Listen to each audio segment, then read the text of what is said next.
Rolling sir action அப்படின்ற மாதிரி big பாஸோட promo இன்னைக்கான ப்ரோமோ ரிலீஸ் ஆயிருக்கு.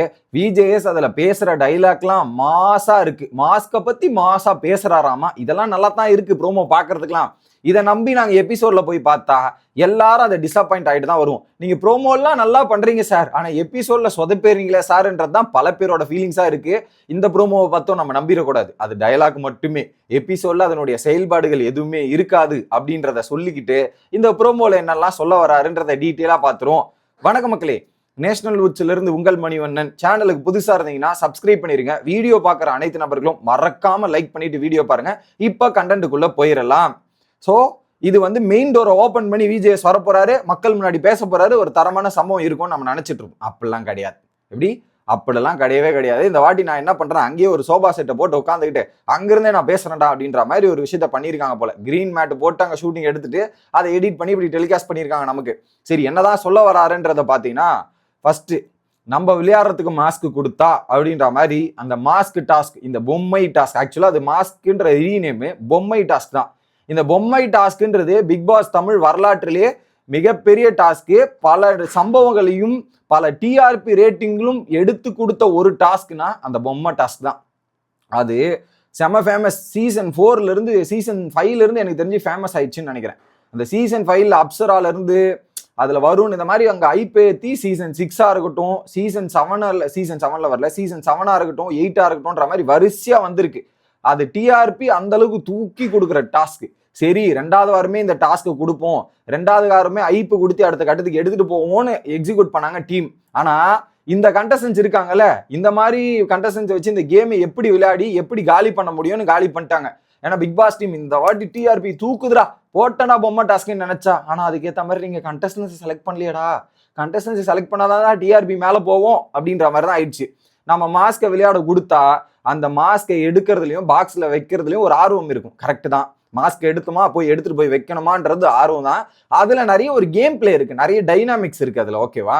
இதுல என்ன பண்ணிட்டாங்க, இவங்க எல்லாருமே எடுக்கிறாங்க. அந்த இவங்க கன்சிடர் பண்ணதுன்னா அந்த டீம் இந்த டீம் அப்படின்றத பார்த்தாங்களே தவிர்த்து அவங்களுக்குள்ளேயே விளையாடணும், விளையாட விட்டு பார்க்கணும் அப்படின்ற மாதிரி இருக்கு. ஏன்னா இதுல ஒரு ஐ மூமெண்ட்ன்றது என்ன கிரியேட் ஆச்சுன்னு சொல்லுங்க. இந்த டாஸ்கை பொறுத்த வரையும் போன சீசன் மஞ்சுரி, ஜாக்லின், அப்புறம் பாத்தீங்கன்னா மஞ்சுரி, ஜாக்லின், அன்ஷிதா, இந்த 3 பேர் கிரியேட் பண்ண மூமெண்ட்டே ஒரு பெரிய ஐ மூமெண்ட். நைட்டெல்லாம் மக்கள்லாம் வச்சிருவாங்களா மாட்டாங்களா, எப்போ வைப்பாங்க, எவ்வளவு நேரம் தாக்கு பிடிக்கிறாங்கன்றது நம்மளோட இம்யூனிட்டியும் வில் பவரும் செக் பண்றக்கூடிய டாஸ்க்கு.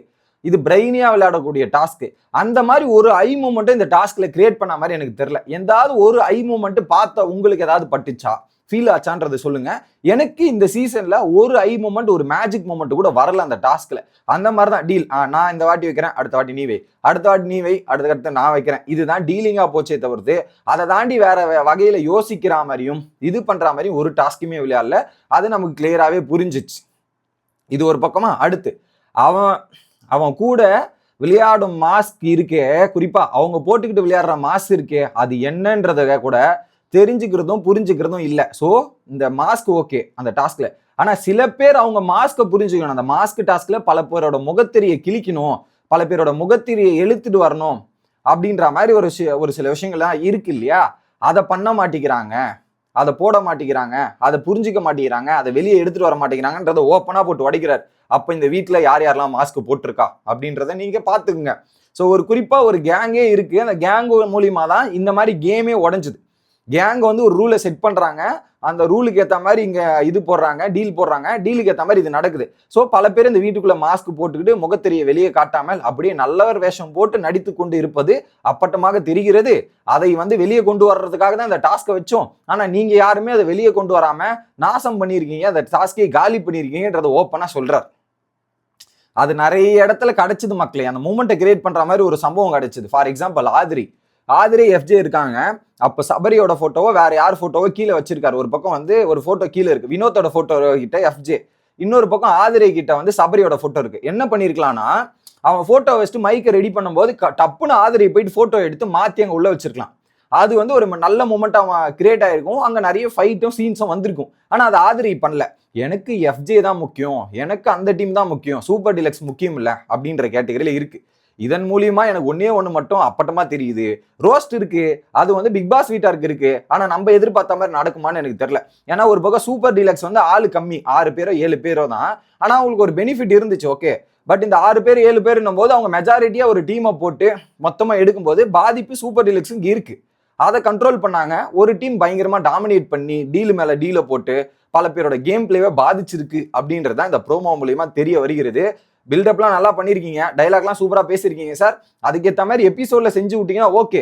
நான் டைலாக் மட்டும் தான் பேசுவேன், எபிசோட்லாம் சரி ஓகேப்பா பரவாயில்ல உட்காருங்க, ஓகே எஃப்ஜே பரவாயில்ல சூப்பர் சூப்பர் உட்காருங்க அப்படின்ற மாதிரி சொல்லிட்டீங்கன்னு வச்சுங்க, ஒன்றும் பண்ண முடியாது, ஒன்றும் உருப்படாது அப்படின்றத சொல்லிக்கிட்டு வீடியோ முடிக்கிறேன். Bye guys.